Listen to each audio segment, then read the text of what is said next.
Untuk mendukung belajar bentar, kalian bisa klik subscribe.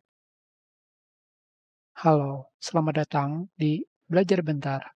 Sekarang kita akan belajar mengenai cara download Godot Game Engine versi 4.6. Langsung saja, pada mesin pencari kalian ketikkan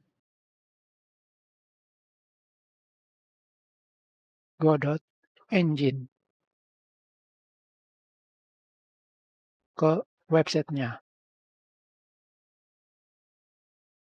Pilih Download Latest. Selanjutnya, pilih Godot Engine.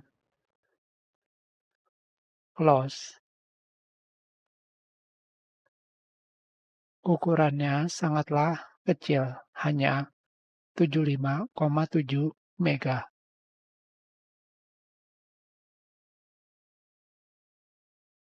Sudah selesai. Sekarang, kalian tinggal lakukan ekstrak.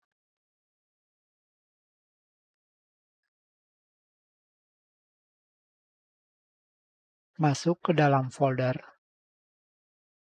dan pilih Godot versi 4.6 stabil, Windows 64 bit.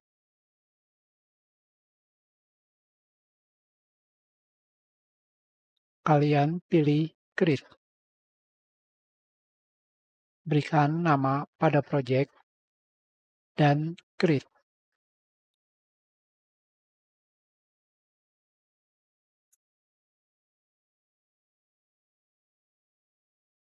Maka kalian tinggal menggunakan Godot Engine.